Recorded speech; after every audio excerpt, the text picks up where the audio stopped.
What's going on, everybody? And in this video we're going to be taking a look at the recent Summit Award vehicle, the Proto 1 Marcos cab. Now, overall looks of this vehicle, we can all agree this thing looks very cool. The inward cambers of the front tires there are very interesting when it comes to handling, though. Driving this car in that race in the Summit was pretty cool. You can definitely see this car may struggle a little bit compared to other vehicles, though, with its handling. But anyway, when it comes to customization on this vehicle, obviously very limited. Color and visual part cannot be done to the vehicle. Liveries you can do. People have made the liveries. You can throw them on there if you want. You can also remove the one that's on here. Do a nice little spin around of the vehicle here to see what this thing does look like. So I have to admit one thing, this car does look pretty awesome. Like I said before, I do really like how they designed it. The inward cambers of the front there are very interesting, though, because you actually cannot change the camber of the car at all. I'll show that in the settings in a second. Then you can also do the vanity items if you would like to throw some stuff on there. You could do tires, smokes, all this good stuff here. And you could do top roof stuff, too, if you would like. So you could put some weird stuff on the top if you want. If you like doing that there overall. I'll probably leave all that stock and off there, though. Leave the car as is. I do like how this thing looks. So backing out of here, I'll show you this right now as well. So performance here. Here are the settings I'm running on the vehicle. If you guys are interested, definitely check these out. I feel like these are pretty dang good overall. If you guys have noticed, it goes ARB, suspension, rev, and then comp. There's no camber there, so you can actually change that on this vehicle, which definitely makes it a little more interesting to drive. Having the front end bent like that, you could definitely see a difference in how this thing turns, how it may struggle and stuff with turning as well. Anyway, I'm going to jump into a race with it, test it out in there, and then I'm going to do a driver's wanted mission with it as well to see how it does on those cab missions.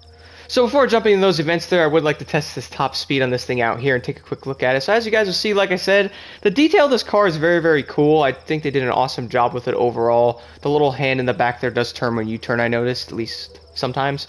And then taking a look at the interior here, this car looks awesome inside as well. Got that little cab thing there. If I can actually turn and look. Interior view here looks pretty cool as well. So overall, the car is nicely designed. Let's go drive it right now. This will be a 5-speed manual transmission, this thing, and or automatic, depending on what you guys are in. I noticed the thing's a little weird, though, with shifting. It'll go past the RPMs there, which I noticed the 4-speed transmissions do that as well. That can be very annoying when racing these, so do keep that in mind if you guys are looking to drive this thing. It might be easier to have it in automatic. Nitrous comes out of the sides there, looks cool. Let's see what this thing will do for top speed. Already going faster than I actually thought it would, so 237.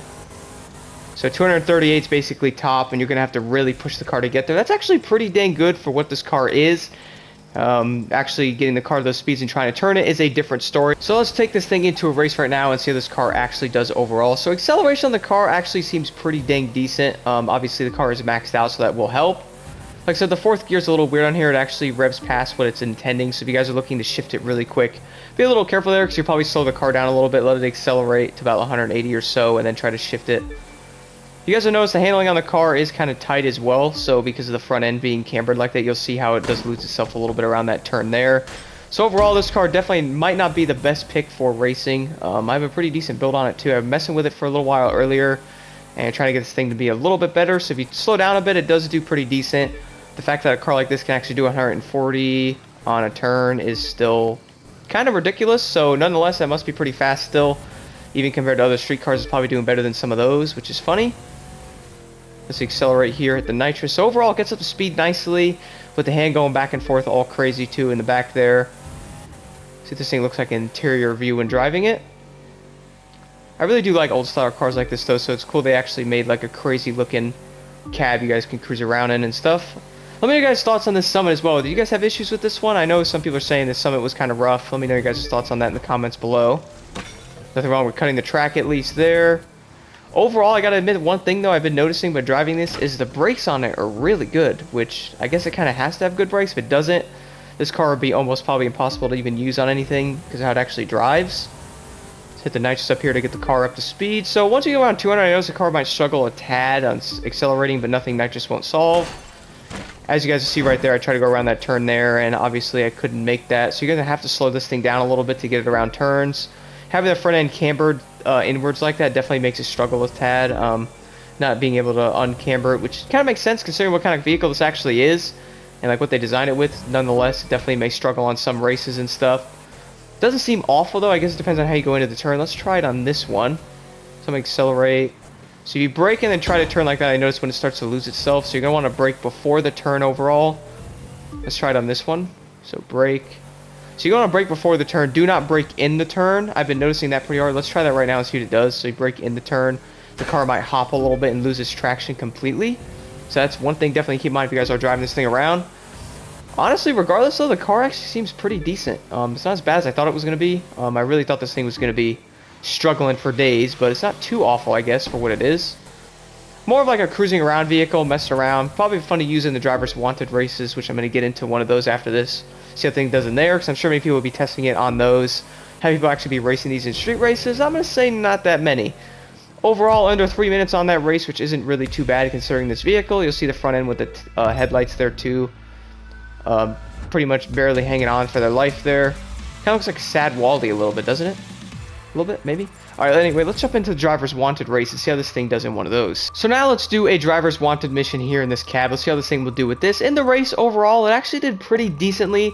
For the car that it is, honestly did a lot better than I thought it was going to do. So let's see how the thing will do on here.